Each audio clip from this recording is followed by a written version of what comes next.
Hey AFTERBUZZ TV fans, tune in now for the Shooter After Show. This is episode 9, Ballistic Advantage. Tune in. You're tuning into the destination for TV superfan discussion, AFTERBUZZ TV. And now, let the buzz begin. Rocking out to a little tiny tempo tonight. Unfortunately, Marianne is not with us. She's sick. I know. We miss you already, though. She's got a serious case of the flu, so everybody get your flu shot. Safety first. It's very important. I was sick, and I just got over it. Totally. Well, I mean, the winter time, it definitely goes around.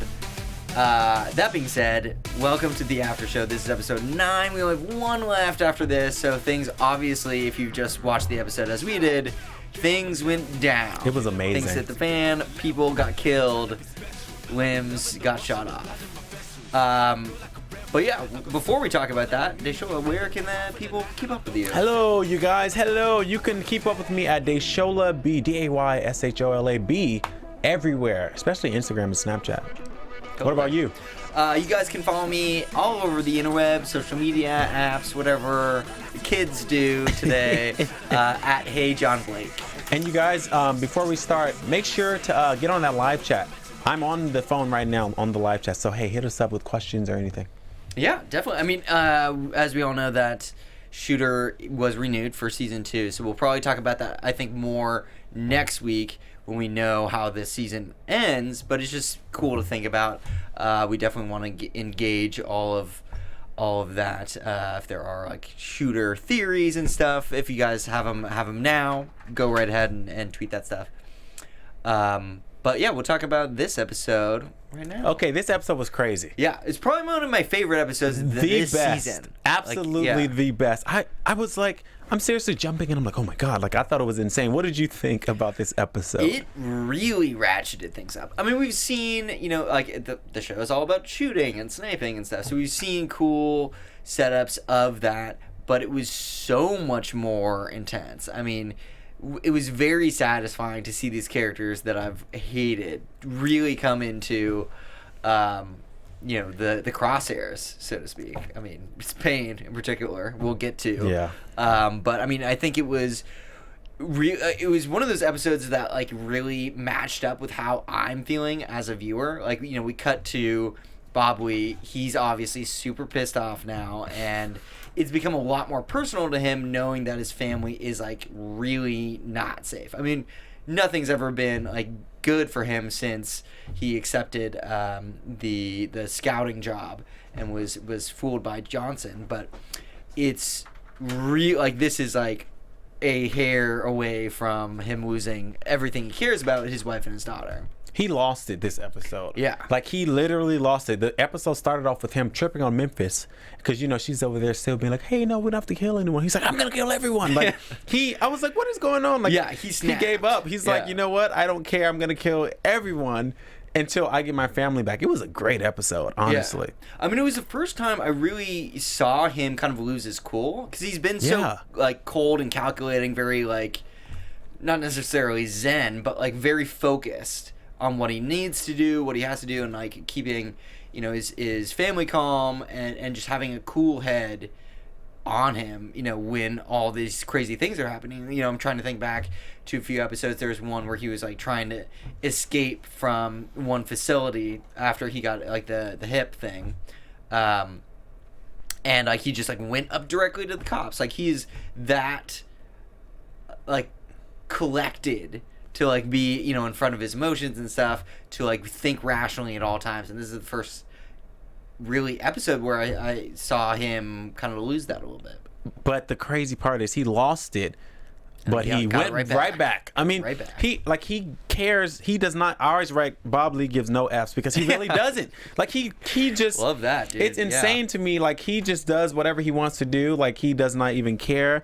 I mean, this episode obviously it was enhanced because he felt like he has nothing to lose anymore. Like whether he dies or not, he wants his family to be safe. But this episode was interesting. I want to say though, believe it or not, I kind of like Payne in this episode because he was really funny. He was a douche. But I was kind of enjoying it. I was like, okay, like he had some really good liners in this one. No, yeah, it was interesting to see. Payne obviously started off on, I think, the worst of our list. Like, he was like number one baddie to and see Johnson. like him get killed. Yeah, exactly. And that's, I think, as the season progressed, I grew to hate Johnson more because, you know, Payne just is who he is. Like, his character is just kind of like a douchey sort of comic relief where he like doesn't really care about anything. So like everything is a very light subject for him to joke about. Like, you know, killing people is like a light thing. Yeah, that he and it's jokes all to about their him. face He's about. like, he thinks he's invincible. Right. But obviously you're not. Obviously not. Were you expecting her to kill him? I was not expecting Julie to kill him. No, I did not expect that at all. I mean, I respect that though. I mean, Julie's a very strong woman, great actress. I really like her character, and I like how obviously the show sets it up so Bob Lee, who's like very well trained military guy, you know, like trains them and, you know, needs to take care of them, but at the same time, like, she is a very capable character as well to kind of safeguard her daughter. She whips out the knife on like her brother-in-law. That was the best. I love that. That was she went awesome. ham on him. I was She's like, a badass. whoa. Yeah, she really is. Yeah, she can definitely handle her own, and to see her kind of like prove that in a way. I mean, like, I totally got the message when she pulled the knife out. Yeah. But, you know, to see her fully prepared to like go all the way, and she was just like, nope, I'm a swagger, you're done. Like, just goodbye. And the effects on this episode, I mean, they were really good. Yeah. I mean, from Lon Scott to even when he got shot in the chest, Payne, I don't know if you saw him laying down, it showed all of his, it was great. It was great. But speaking of Lon Scott, what do you think about him? Ooh, okay. So, I mean, I never really respected him as much. I mean, I thought he would be kind of a better adversary with Swagger. I guess I overestimated, like, how... I mean, he's very cocky. We get that. And he was very quick to kind of go, like, rehire Payne. Happens, like, in the very beginning. He's just like, well, I guess you're just gonna go back to your errand boy. So that was... Yeah, I guess I lost some respect for him. It was never very high, but I sort of thought that he would be a little bit more true to what was important and, you know, maintain focus. I mean, like, how everything went down in the end, like, he didn't even, like, check his gun, dude. Like, yeah, but that was a bullet. Like, how was he supposed to know? The knobs. Oh, yeah, you're right. Because the first thing, like, the reason why, like, he couldn't shoot him, like, with the first two was the calibrations and stuff all seemed off. So that you would think, even as a marksman who wasn't even trained like in military scenarios, he would do a little, you know, gun maintenance. So you think his cockiness is kind of what led to his demise, because he felt like he was also untouchable. Yeah, they definitely dug a little bit into his character. Like, he came from privilege, obviously, with his parents' money. He said, "I don't speak trust fund." That was great. That was a great line. Trust fund. It was pretty good stuff. Okay, here's my thing about Lon Scott. I don't believe him. You don't believe him? I don't believe him at all. As an actor, I don't believe the guy. Okay. I'm literally watching the show and I'm just thinking, like, this is so... Well, you don't think the character was convincing, or you don't think... I don't think the guy playing everything him was convincing at all. I feel like he was... Like, you can tell he was trying to be a badass. Like, I didn't like it at all. And I noticed that from the first episode he was on. I'm thinking, who is this guy? Like, it just seemed... Like, I didn't feel the authenticity of the actor, if that makes... You know, so to me, I felt like he was acting when I was watching him. Like, I didn't feel like he was a real badass. You know what I mean? So, and I didn't like that. So I couldn't really, I guess, indulge all the way into the, let myself go there, because I kept looking at his acting and I just didn't like it myself. Right. I'm not saying he's a bad actor, but I just didn't feel like he's not the guy I pictured to be that guy, to be Lon Scott. I don't know. I just didn't feel it. Fair enough. Yeah, I mean, the one character element sort of with Lon Scott was the fact that, like, his leg was blown off. Like, he mentioned, which they never explained. Yeah, they mentioned it kind of briefly in a previous episode, that, you know, like, he wasn't able to serve his country, and, like, it seemed sort of like an accident type of situation. Mm-hmm. I wish they dug a little bit more into that, just to see, like, who he is. Because, you know, we know that he's, like, a rich guy. He kind of comes out of nowhere with not a lot of backstory. Maybe if he was in, like, an episode or two more than he was, we would find out a little bit. I realized that, you know, they wanted to they maintained like the mystery of him for a while. I'm glad they did not, just because like I said, I didn't believe him as like I just didn't like. Okay, you know, when you watch Johnson, let's say he's a great example. We really don't like him.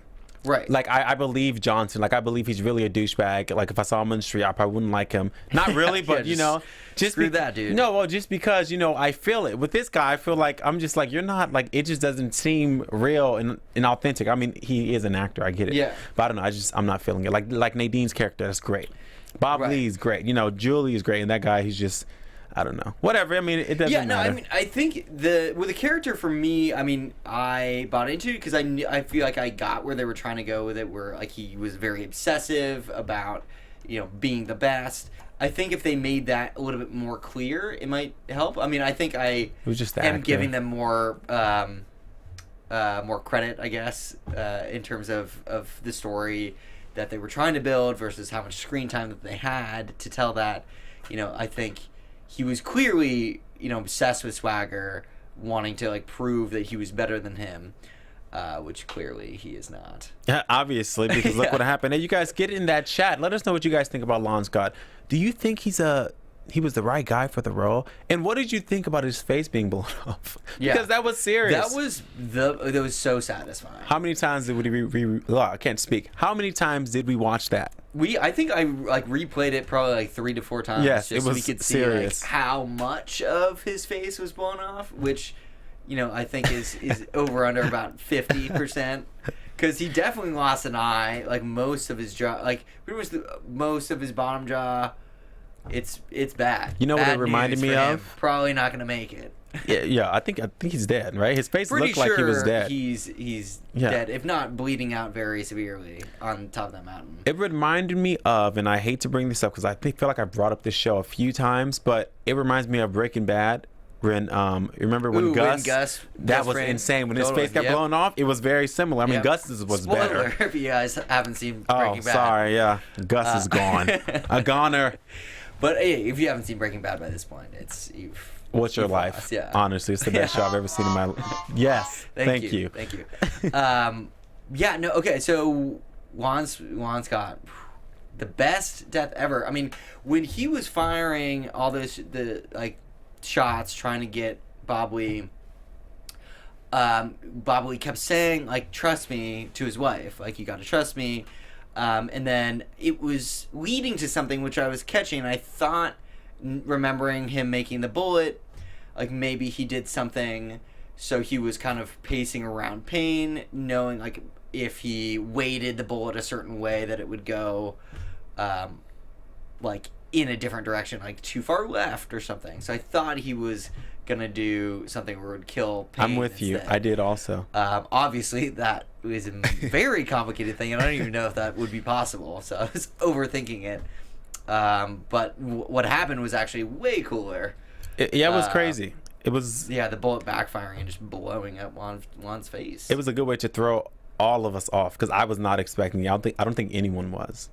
But it just went to show like how intense this episode was. Like the entire episode I was like jumping because first of all it starts off and the first thing that came to my mind was no one is on anyone's team. Like it's every man for themselves.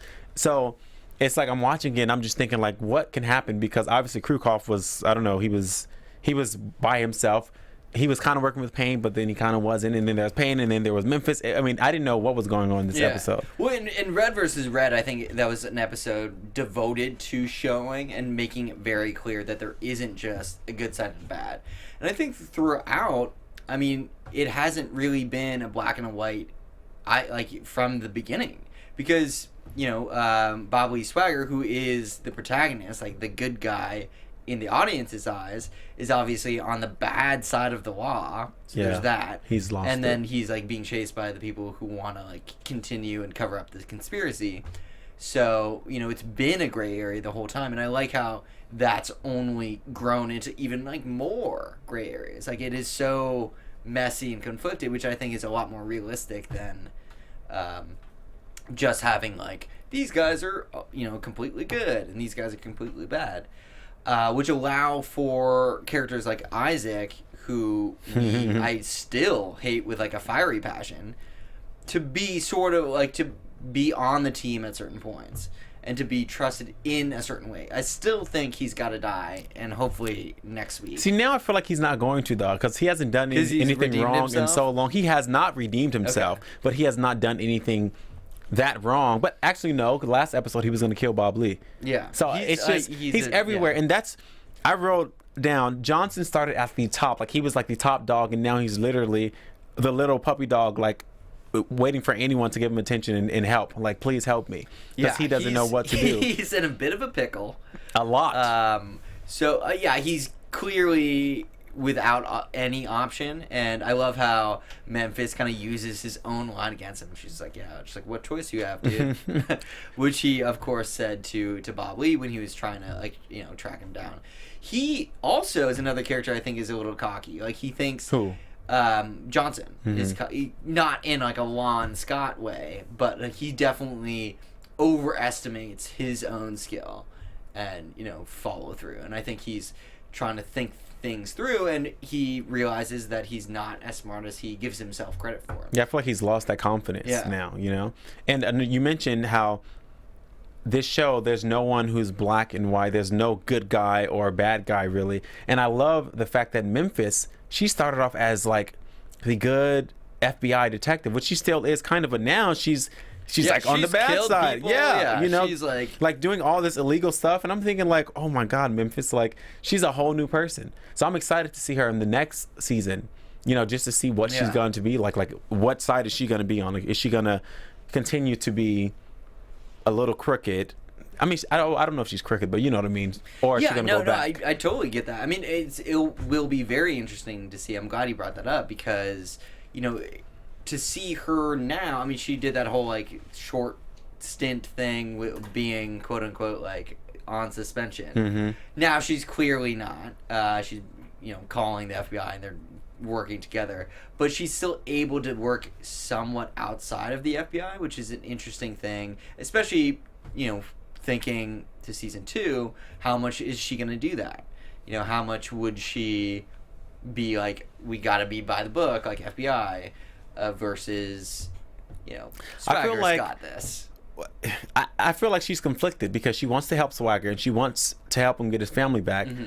But she is obviously not agreeing with his decisions because he is making some serious and rash decisions and killing everyone now because he does not care anymore. Like the scene when they opened that door, boom, boom, they just shot everyone. I mean, he's absolutely going above the law, and he even said that he's like, this is going to go down like that. It's my family. I don't care. Like, I'm gonna go above the law on this one. Which is fair. I mean, we have to respect that. It's his family, right? Yeah, I mean, Bob Lee, like, he's been on the run and, like, you know, very capable of going rogue. And I don't think he's really done anything too bad. Like, he hasn't abused that power, I don't think. He's had the opportunity to kill, I mean, Johnson a number of times and other people as well. He's, you know, there was one scene in this episode I really liked where he had all 3 of his targets, like Johnson, Lon Scott, and Gregory, in his sights, and he was just like, I'd kill you first. Johnson, obviously, because he knows sort of the plan, and then he would take out Gregory because he's well trained over, you know, a long, like, career in Russia, and then but he understands the big picture. Yeah. He's like, if I kill these people, I might not find it's Bob Lee, he's gonna find them, but you know, totally. He's like, I might not find my family, so let me just let them live. But I'm so glad that Payne, I wish Johnson would have died before Payne. I feel like he deserved it more, but I'm glad that at least one of the horrible people are eliminated. Okay, well, how do you feel about the fact that Johnson sort of set up the demise of Payne? Like, he shot him in the arm, basically incapacitating him, and you know, I mean, they haven't liked each other. Wrote you know, Payne's death. I mean, they haven't liked each other from the beginning. You could tell from the first episode, and when Payne is like saying, "Oh, what's so good about this guy?" and they had that little rivalry. We didn't know until later on that they had a boss. They both were sharing the same boss. So I don't feel like they liked each other anyways. But it also goes back to show, like, no one is on anyone's team. Like, it's all about Johnson said he wanted to get out for his wife and himself. He still kept asking for the diamonds. Remember, he didn't care about anything else. Hopefully he like went back home and turned the stove off because that tea kettle. Right, exactly. He never mentioned that. They never mentioned if his house is burned down or not. Can you guys let us know, producers of the show, like, did the house burn, or is it like just one of those things that are... Maybe it was just, it's a very well-contained kettle. Yeah. That's just still like, where did his wife go? That makes sense. Like, she just ran out. Like, why did they not kind of elaborate on that? Is it necessary? I don't think it is. I mean, I don't think I'd care. No? Really. I mean... But you care about the teapot.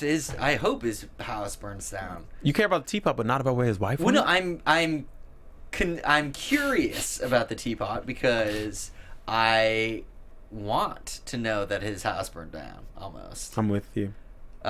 He did say, I want to find a new place for my family, so maybe it did burn down. Yeah, he can't stay at home. He cannot. I mean, he definitely had a go-to escape plan set up for his wife to just, like, bust open one cabinet. What did he say? He said we're out of... It was something about the grocery store. Blueberries or something. Yeah. Anyway, back to this episode. I think it was cool to see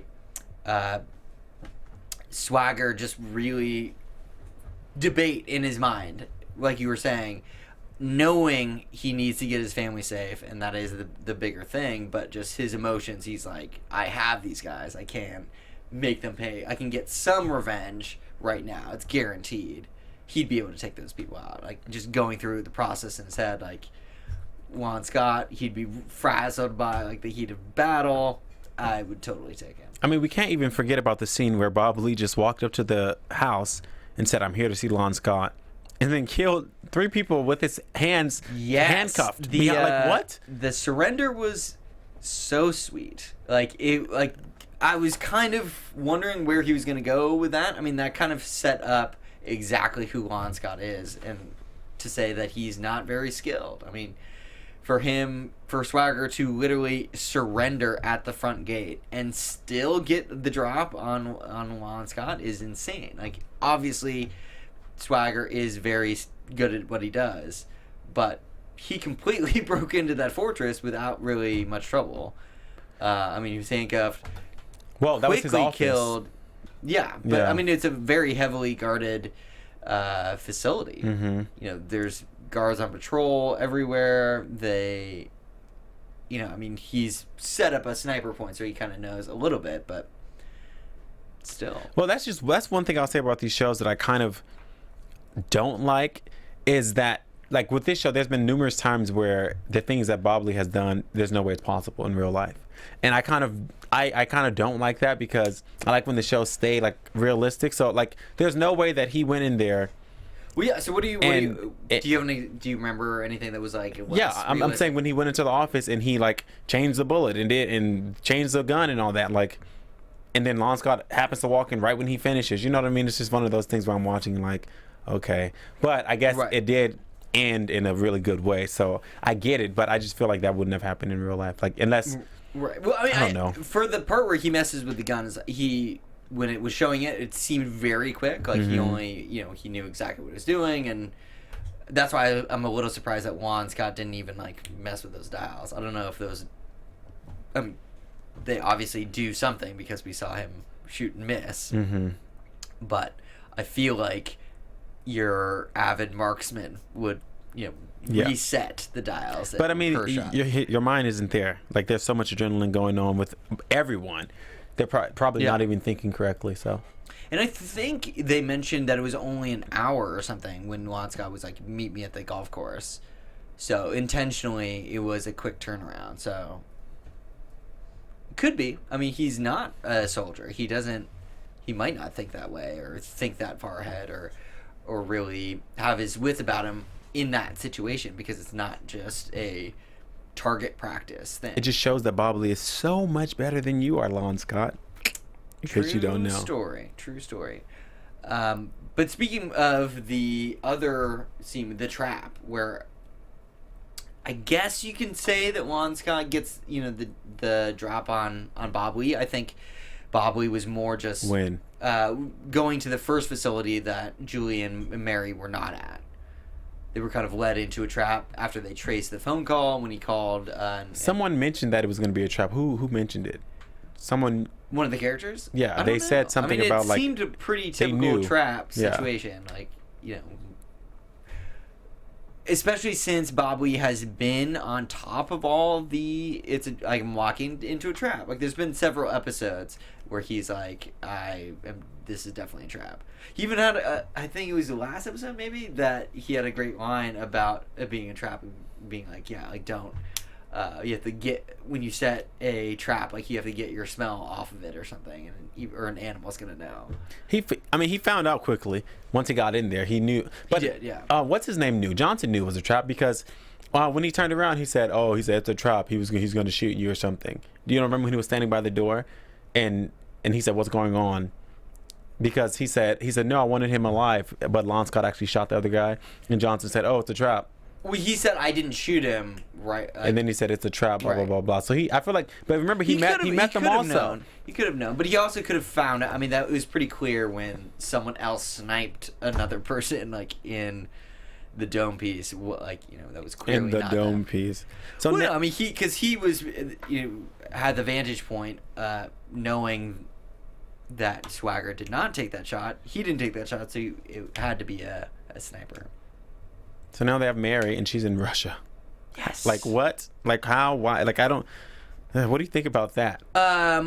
Very good question. She is in the Russian embassy, very well guarded. Not gonna be easy to get out, but I guess it's sort of how important is Annex B?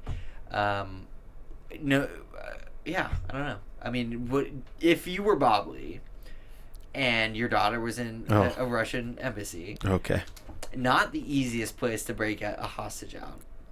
I would not know what to do. I wouldn't do not even a tenth or a half or even a 1% of the things that Bobbly does. So I don't know. But I did see that Julie went into the I'm pretty sure she went into the embassy and said, where's your someone? She like barged in there and was yelling. Do you remember that? Well, I mean, they can sort of spin anything in the previews to look like, I mean, whatever they want. Yeah, of course. I feel like the first thing to do is go politely ask the Russian embassy, just, hey, you might have my daughter as a hostage. Okay, yeah, you know that's going to work. Yeah, I don't think that's going to be the finale of the series, or season.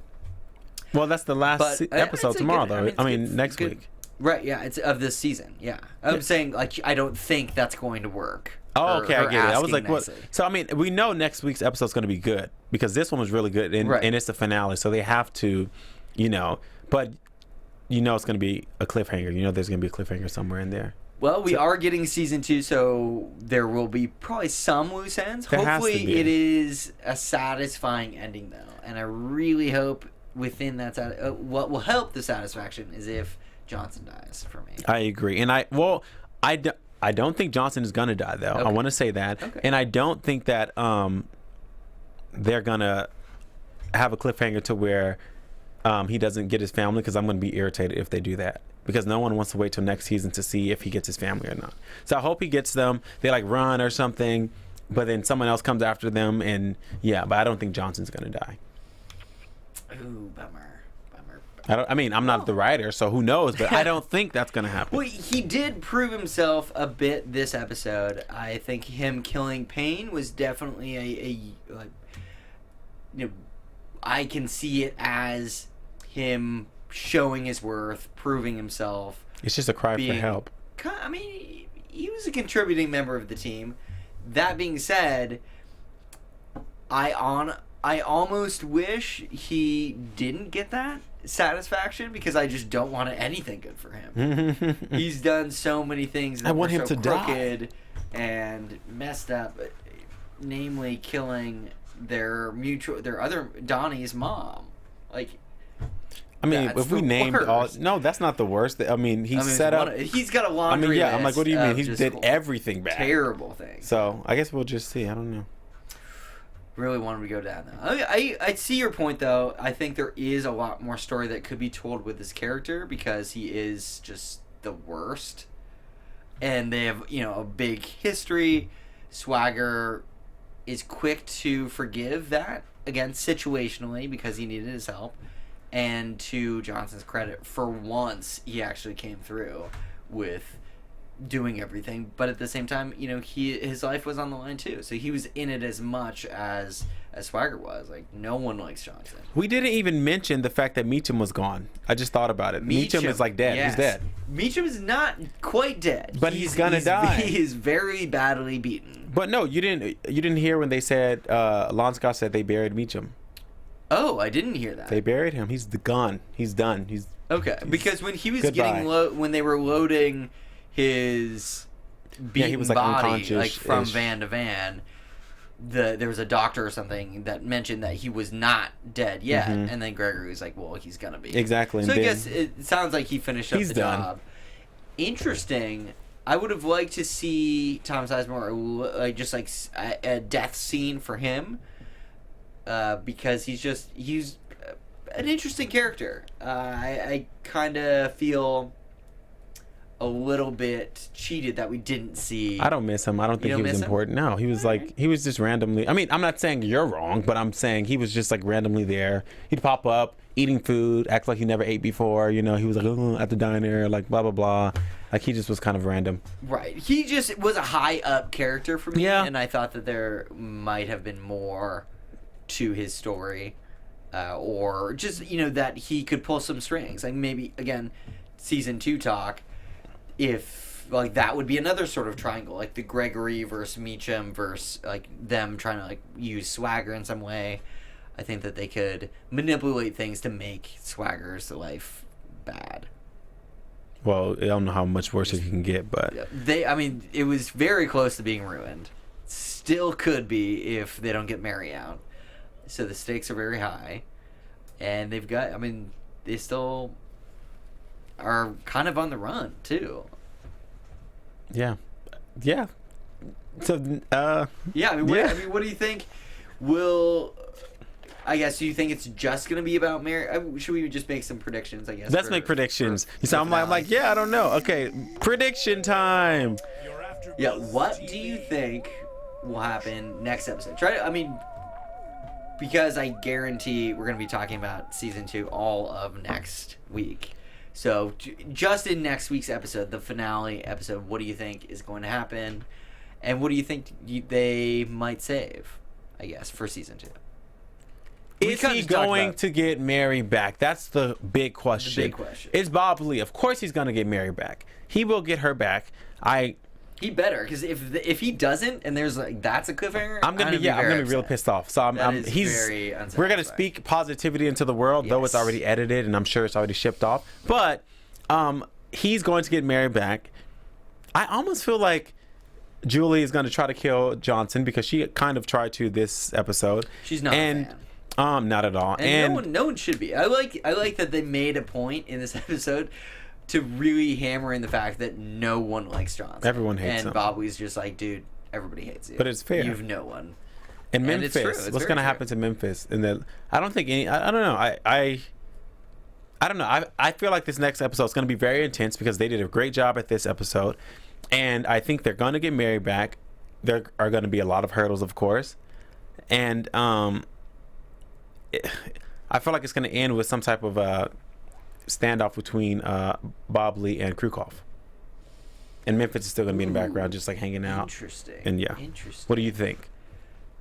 Could be. Obviously, Krukov is the main opponent now because he is sort of holding the keys with Mary.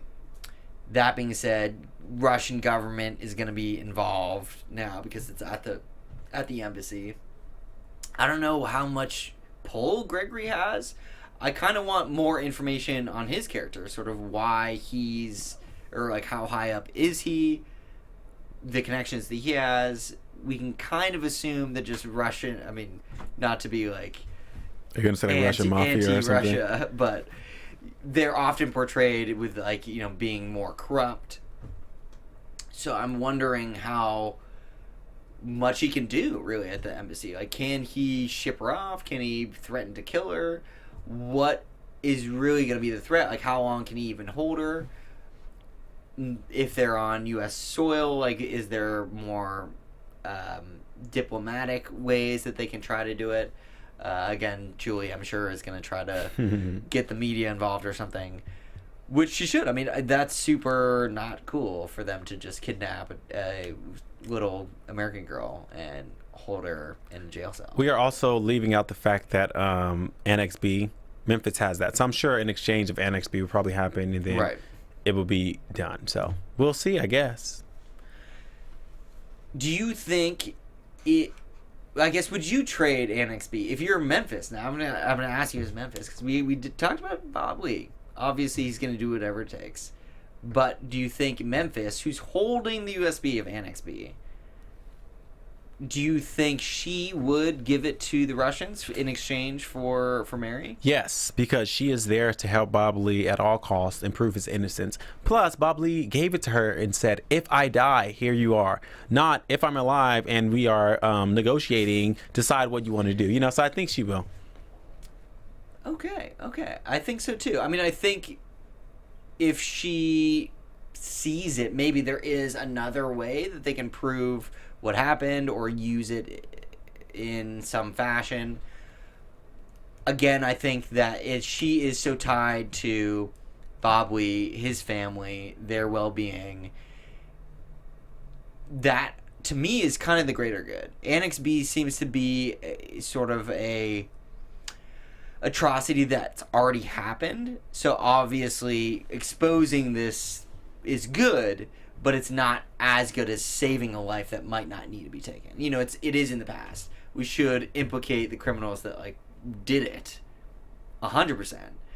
But I think Memphis is of the mind that preventing a life from being taken is more important than exposing a bad thing that's already happened.